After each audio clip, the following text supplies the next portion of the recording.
সালাইলে আজকে হলো ঈদুল ফিতরের দিন। এই এক মাস সিয়াম সাধনা অর্থাৎ রোজা পালন করে আমরা এই আজকের দিনটা পেয়েছি। শুধু রোজা নয়, তার সঙ্গে 30টা দিন রাত্রি আমরা কি করেছি, তারাবি নামাজ পড়েছি। আর তারাবি নামাজ পড়ে এবং কি তার সঙ্গে 30 দিন সেহেরি করেছি এবং কি তার সঙ্গেও 30 দিন ইফতার করেছি। আর 30 দিন সিয়াম সাধনা পালন করার পরে এই দিনকেই আমরা পেয়েছি। আজকে হলো ঈদের দিন অর্থাৎ খুশির দিন। আর এই ঈদের দিনকে উদযাপন করে আল্লাহ পাক রব্বুল আলামিনের ফারিস্তা পর্যন্ত জমিনের মধ্যে এসে হাজির হয়ে যায়। বলুন সুবহানাল্লাহ। কেন? শুধু ঈদের দিনের জন্য। আর শুধু ঈদের দিনকে আখ্যায়িত করার জন্যই ফারিস্তা মণ্ডলীগণ আসমান থেকে কি হাদিস শরীফের মধ্যে বলা হয়েছে, হযরত জিবরিল আমিনকে বলে, হে জিবরিল আমিন, তুমি শোনো, তুমি চলে যাও আর সিদরাতুল মুনতাহা থেকে নিয়ে তুমি কি করো, জমিনের মধ্যে তুমি চলে যাও। আর তুমি একলা যাবে না, 70,000 ফারিস্তাদেরকে নিয়ে, সকলকে নিয়ে তুমি কি করো, জমিনের মধ্যে সেখানে গিয়ে হাজির হয়ে যাও। বলুন সুবহানাল্লাহ।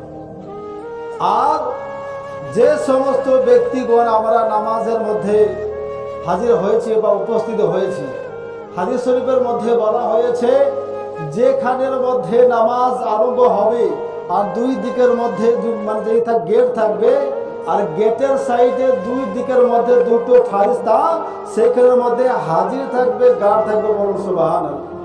আর ফারিস্তারা তারা পর্যন্ত এই জামাতের মধ্যে কি হবে, উপস্থিত হয়ে আছে। বলুন সুবহানাল্লাহ। তো সে এই ঈদকে আমরা আল্লাহ পাক রব্বুল আলামিন অশেষ রহমতের এবং করুণার মধ্যে এই দিনকে আমরা পেয়েছি। বিরাদার বাবজি সাবাইনে কেরাম, তো আমরা এই দিনকে উপলক্ষ করে আজকে এই ঈদের নামাজের জন্য অনেকটাই কষ্ট, অনেকটাই সাধনা, অনেকটাই নামাজ পড়তে হয়েছে। এক কথায় রিয়াজাত, আল্লাহ পাক রব্বুল আলামিনের বন্দেগী সমস্ত কিছু করতে হয়েছে। আর তার সমস্ত কিছু করার পরেই আজকে এই দিনকে আমরা পেয়ে গেছি। তো বিরাদার সাবাইনে কেরাম, তো এই দিনের প্রতি আমাদেরকে অশেষ রহমতের মধ্যে, মাগফিরাতের মধ্যে এবং হায়াতের দারাজের মধ্যে আল্লাহ পাক রব্বুল আলামিন খোদা না খাস্তা এই বছর হয়তো জীবিত রেখেছে। সামনে বছর যে আমরা বেঁচে থাকবো কিংবা থাকবো না, এর কোনো গ্যারেন্টি নাই। বিরাদার বাবজি, যে এক মাস রোজা আমি আপনারা সকলে মিলে যে রেখেছিলাম, যে সামনে বছর যে সেই রোজাকে আমরা পাবো কিংবা পাবো না, এ কোনো রকমের গ্যারেন্টি নাই। তো বিরাদার সাবাইনে কেরাম, তো সেই দিনের প্রতি আল্লাহ পাক রব্বুল আলামিন অনেকটাই করে রহমতের মধ্যে আজকে এই ঈদুল ফিতরের দিন।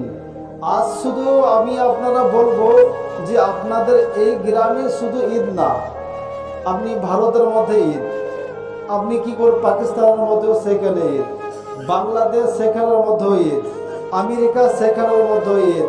এক কথায় মুসলিম দেশ যতগুলো জায়গার মধ্যে মুসলিম দেশ আছে, আর প্রত্যেকটা মুসলিম দেশের জন্য কি করা হয়েছে, ঈদকে ওর জন্য কি হাদিস শরীফে বলেছেন যে এক মাস সিয়াম করো, এক মাস সাধনা করো, আর এক মাস রোজা রাখো, আর ওই ব্যক্তির জন্য ঈদ। বলুন সুবহানাল্লাহ। কারণ এক মাস যদি আমরা রোজা না রাখি, আমরা যদি কষ্ট না করি, তাহলে তো এই খুশির দিনকে আমরা পাবো না। আমরা খুশির দিনকে পাবো, আর এই খুশির দিনকে আমরা পেয়েছি কিন্তু অনেকটা কষ্ট করে পেয়েছি।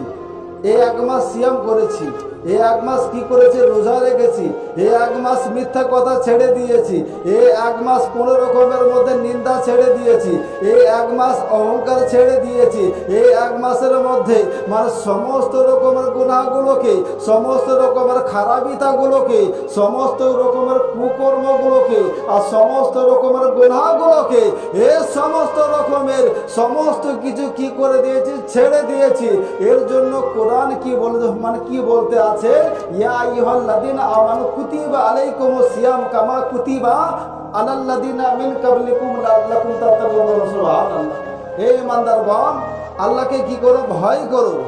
আর তোমাদের পূর্বপুরুষদের মধ্যে, মানে তোমাদের নিকটবর্তী মানে পূর্বপুরুষদের মধ্যে যেমন ভাবে রোজাকে ফরজ করানো হইয়াছিল, আর তোমরা সেভাবে রোজা বা সিয়াম পালন করো। আর তার মধ্যে কি করো, এই রোজার মধ্যে রোজা রেখে মুত্তাকিন বানো, ইমানদার বানো। বলো সুবহানাল্লাহ। ইমানদার বানতে বলেছে। এইখানে তো কোরআন হাদিসে বলেনি যে নামাজও পড়ো অথচ খারাপও করো, কোরআন বলেছে? এখানে কোরআন বলে না। এখানে কোরআন কি বলছে, যে লাআল্লাকুম তাত্তাকুন, তুমি মুত্তাকিন বানো, ইমানদার বানো। আর ইমানদার বানতে গেলে আমাকে কি করতে হবে, শর্ত হলো সমস্ত রকমের মানে সমস্ত রকমের খারাপিগুলো আমাকে ছাড়ে দিতে হবে, আর সমস্ত রকমের গুনাহগুলোকে, মন্দগুলোকে, সেগুলোকে ছেড়ে দিয়ে আমরা কি করেছি, রোজাকে মানে রোজা রেখেছি। আর রোজা রাখার পরেই এই দিনকে আমরা মানে ঈদ পেয়েছি। বলুন সুবহানাল্লাহ। তো বিরাদার সামাই নেকরাম বাবজি, তো এই ঈদের প্রতি অনেক আমাদের রহমত এবং দয়া আল্লাহ পাক রব্বুল আলামিন করেছেন। তো আল্লাহ পাক রব্বুল আলামিনের অনেকটা রহমত এবং করুণার মধ্যে আমরা 18,000 মাখলুকাতের মধ্যে উম্মতে মুহাম্মাদি করেছে। জোরে বলুন সুবহানাল্লাহ। উম্মতে মুহাম্মাদি করেছে। আর আমরা ভাবি যে অনেক মানুষ, সাধারণ মানুষ হয়তো বুঝে না বাবজি, যে নবী মুস্তাফা সাল্লাল্লাহু তাআলা আলাইহি ওয়াসাল্লাতু তাসলিমের জামানাতে পিছনে হযরত সৈয়দনা আবু বকর সিদ্দিক নামাজ পড়তে আছে। হযরত আবু বকর সিদ্দিককে রাদিয়াল্লাহু তাআলা আনহুকে জিজ্ঞাসা করা হলো, ওগো আবু বকর সিদ্দিক, তুমি বলো আর তুমি কি নবীর মতো কাউকে দেখেছো?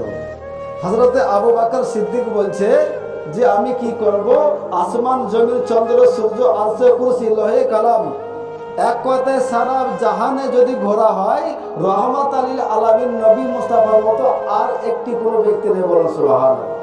হযরতে জিবরিল আমিনকে জিজ্ঞাসা করছে, জিবরিল আমিন বলো তো, 7তম আসমানের উপরে সিদরাতুল মুনতাহা, সিদরাতুল মুনতাহার মধ্যে তুমি কি করো, সেখানের মধ্যে থাকো, তাহলে জি মানে তোমার মধ্যে অনেক কিছু আছে, তাহলে রহমত আলিল আলামিনের প্রতি তো বিরাদার সবাই